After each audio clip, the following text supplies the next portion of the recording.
हरे कृष्णा, जय श्री हरि। आप सभी को भैया दूज की हार्दिक शुभकामनाएं। आज सुनेंगे भाई दूज की पौराणिक कथा। भाई दूज का पर्व हर साल कार्तिक मास के शुक्ल पक्ष की द्वितीय तिथि को मनाई जाती है। इस दिन बहन अपने भाई को शुभ मुहूर्त में तिलक लगाती है और बहन अपने भाई की लंबी उम्र और अच्छे स्वास्थ्य की कामना करती है। हिंदू पंचांग के अनुसार भाई दूज के साथ ही 5 दिवसीय दिवाली का उत्सव समाप्त होता है। भाई दूज का पर्व बहन और भाई के पवित्र रिश्ते और प्रेम का होता है। इस दिन बहन अपने भाई के माथे पर तिलक लगाती है और उसकी लंबी उम्र की कामना करती है और भगवान से अपने भाई के लिए सुख समृद्धि की प्रार्थना करती है। इसके बदले भाई अपने बहन को उपहार देता है और उसे आशीर्वाद देता है। यह पर्व हर साल कार्तिक मास के शुक्ल पक्ष की द्वितीय तिथि को मनाया जाता है। देश भर में भाई दूज के पर्व को अलग अलग नाम से जाना जाता है। इस दिन भाई बहन के प्यार और स्नेह का दिन होता है। हिंदू धर्म में भाई दूज एक प्रमुख त्योहार है। यह भाई बहन के बीच मान सम्मान और प्रेम प्रकट करने का दिन होता है। पौराणिक मान्यता के अनुसार भाई दूज को यम द्वितीया के नाम से भी जाना जाता है।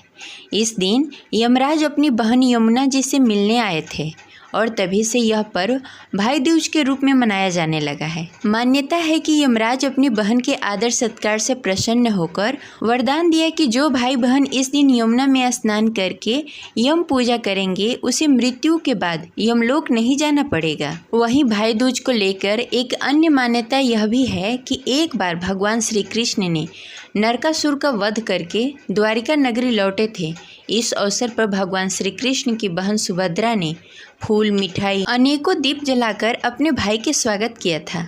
देवी सुभद्रा ने भगवान श्री कृष्ण के मस्तक पे तिलक लगाकर उनकी लंबी उम्र की कामना की थी। तभी से भाई दूज का पर्व मनाया जाने लगा है। मान्यता है कि शुभ मुहूर्त में तिलक करने से भाई का सौभाग्य और उम्र बढ़ता है। इस दिन बहनें अपने भाइयों के सुख समृद्धि की कामना करती है।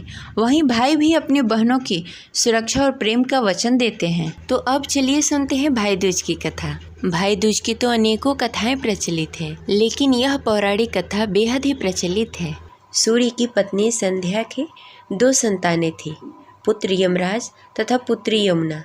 संज्ञा सूर्य के तेज को सहन न कर पाने के कारण अपनी छाया मूर्ति को निर्माण कर उन्हें ही अपने पुत्र और पुत्री को सौंपकर वहां से चली गई। छाया को यम और यमुना से अत्यधिक लगाव तो नहीं था, किंतु यमुना अपने भाई यमराज से बहुत ही स्नेह करती थी। यमुना अपने भाई यमराज के यहाँ प्रायः जाती और उसके सुख दुख की बातें पूछा करती तथा यमुना यमराज को अपने घर पर आमंत्रित भी करती, किंतु व्यस्तता तथा अधिक दायित्व के कारण वे अपने घर न जा पाते। एक बार कार्तिक मास के शुक्ल पक्ष की द्वितीय तिथि को यमराज अपनी बहन यमुना के घर अचानक जा पहुँचे। बहन के घर जाते समय यमराज नर्क में निवास करने वाले जीवों को मुक्त कर दिया। बहन यमुना ने अपनी सहोदर भाई का बड़ा ही आदर सत्कार किया, विविध व्यंजन बनाकर उन्हें भोजन कराया तथा भाल पर तिलक लगाया। जब वे वहां से चलने लगे तब उन्होंने यमुना से कोई भी मनोवांछित वर मांगने का अनुरोध किया। यमुना ने उनके आग्रह को देखकर कहा, भैया यदि आप मुझे वर देना चाहते हैं, यही वर दीजिए कि आज के दिन प्रतिवर्ष आप मेरे यहाँ आएंगे और मेरा आतिथ्य स्वीकार करेंगे। इसी प्रकार जो भाई अपने बहन के घर जाकर उसके आतिथ्य को स्वीकार करेगा तथा इसी दिन जो बहन अपने भाई को टीका करके भोजन खिलाए, उसे आपका भय न रहे। इसी के साथ उन्होंने यह भी वरदान दिया कि यदि इस दिन भाई बहन यमुना नदी में डुबकी लगाएंगे, वे यमराज के प्रकोप से बचे रहेंगे। यमुना की प्रार्थना को यमराज ने स्वीकार कर लिया। तभी से भाई बहन का यह त्यौहार मनाया जाने लगा। भैया दूज त्यौहार मुख्य उद्देश्य से भाई बहन के मध्य सद्भावना तथा एक दूसरे के प्रति निष्कपट प्रेम को प्रोत्साहित करता है। भैया दूज के दिन ही 5 दिनों तक चलने वाला दीपावली का उत्सव का समापन भी हो जाता है। इस दिन अगर अपनी बहन न हो तो ममेरी, फुफेरी या मौसेरी बहन को उपहार देकर ईश्वर का आशीर्वाद प्राप्त करते हैं। जो पुरुष यम द्वितीया को बहन के हाथ का खाना खाता है, उन्हें धर्म, धन, अर्थ, आयुष्य विविध प्रकार के सुख मिलते हैं।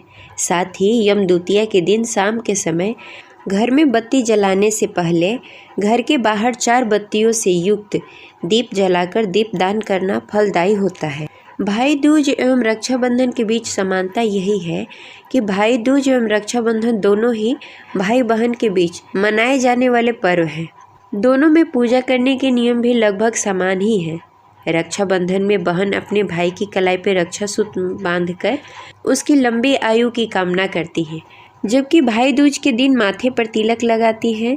भाई दूज पर मुख्यतः भाइयों का अपनी बहन विवाहित बहनों के घर जाकर तिलक लगवाते हैं, जबकि रक्षाबंधन के दिन बहन अपने भाई के घर आकर राखी तथा रक्षा सूत्र बांधती है।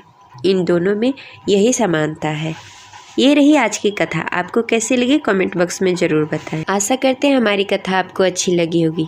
तो इस वीडियो को लाइक करें और अगर आप हमारे चैनल पर नए हैं तो इसे सब्सक्राइब करें और बेल आइकन को भी प्रेस कर लें, जिससे आगे आने वाले वीडियो का नोटिफिकेशन आपको मिलता रहे। मिलते हैं अगले वीडियो में, तब तक के लिए राधे कृष्ण।